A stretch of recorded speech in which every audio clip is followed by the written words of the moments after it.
Hello বন্ধুরা, আসসালামু আলাইকুম। সংসারের টুকিটাকি কাজ শেষ করে চলে এলাম রান্নাঘরে। আজকে আমি কোনো প্রকার তেল ছাড়া পুঁই শাক রান্না করব মসুর ডাল দিয়ে। আমি এখানে এক মুঠো মসুর ডাল, 3টা কাঁচামরিচ, রসুন, 1 চিমটি হলুদ, 1 চামচ মরিচের গুঁড়া দিয়ে দিব। আমি এখানে কোনো প্রকারই তেল ইউজ করব না। পরিমাণ মতো পানি দিয়ে ডালটা ফুটিয়ে নিব। আজকাল আমাদের সবাইকে স্বাস্থ্য সচেতন হওয়া খুবই দরকার। তেল ছাড়া এই রান্নাটি শরীরের জন্য, স্বাস্থ্যের জন্য খুবই উপকারী। শাক আমাদের জন্য, শরীরের জন্য কতটা উপকারী আমরা সবাই কম বেশ জানি। শাকে রয়েছে প্রচুর পরিমাণ ভিটামিন, মিনারেল, ফাইবার, যা আমাদের চোখের জ্যোতি বাড়াতে সাহায্য করে, হজম শক্তি বাড়াতে সহায়ক এবং শরীরের ভিতর থেকেও স্বাস্থ্য ভালো থাকে। আমার ডালটা ফুটে উঠেছে এবং আমি শাকটা দিয়ে দিলাম।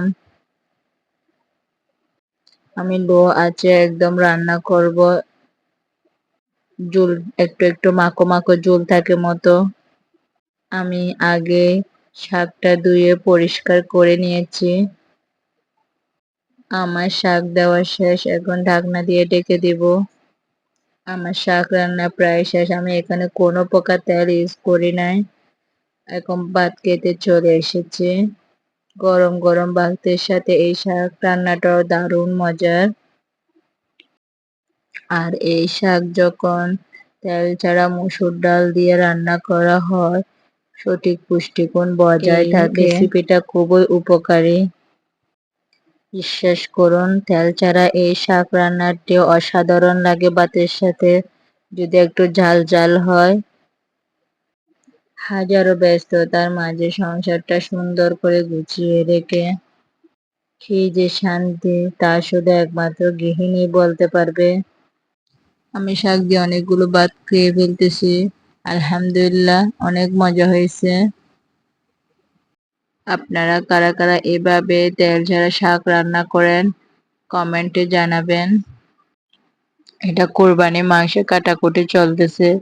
অনেকগুলো মাংসের চর্বি হয়ে গেছে, এগুলো ফেলে দেওয়া হবে। অতিরিক্ত চর্বি খাওয়া খুবই শরীরের জন্য ক্ষতিকারক, তাই ফেলে দেওয়া হচ্ছে মাংস থেকে এগুলো নিয়ে। এটা আমার কোরবানির প্রথম ফাতেহার মাংস, আপনাদের সাথে শেয়ার করতেছি। কেমন হচ্ছে জানাবেন। প্রথমে ভাবছিলাম মশলা কম হবে, শেষে দেখতেছি সব ঠিকঠাক। গরম থাকতে আসলে বোঝা যায় না। এখানে প্রায় 10 কেজির মতো মাংস রান্না করতেছি। আমি আস্ত গরম মশলাগুলো ও কাঁচামরিচ দিয়ে ঢাকনা দিয়ে ঢেকে দিব। এই ফাতেহার মাংসটা আসলে এত টেস্টি হয়, অন্য মাংসে তা পাওয়া যায় না। এই মাংসের স্বাদ আসলে মেজবানে মাংসের স্বাদ প্রায় কাছাকাছি মিলে যায়। গরুর সব অংশের মাংস দেওয়া হয় এখানে, সে কারণে হয়তো অনেক টেস্টি হয়। আমার রান্নাটা প্রায় শেষ। রান্না বান্না শেষ, চলে আসছি হাতে কাপড় সেলাই করতে। সংসারের টুকিটাকি কাপড় ছিঁড়ে গেলে বা কোনো সমস্যা হলে তা আমি সুচ দিয়ে সেলাই করে, মেশিনে যাই না, দর্জির কাছে যাই না আসলে।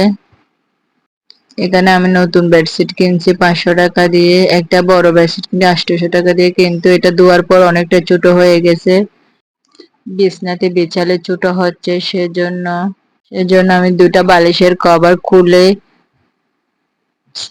চাদরে এক পাশে সাইডে ধরে 2টা বালিশের কভার সেলাই করে দিচ্ছি লম্বা লম্বি করে। আমার আর কোনো ছোট কাট নাই, তাই পেলে না রেখে আমি বুদ্ধি করে 2টা বালিশের কভার খুলে সুই সুতা দিয়ে সুন্দর করে সেলাই করে নেব।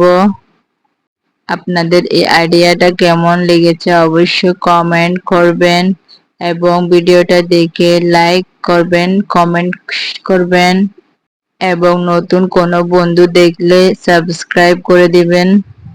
এই তো আমি সুই সুতা দিয়ে সেলাই করতে বসে গেলাম।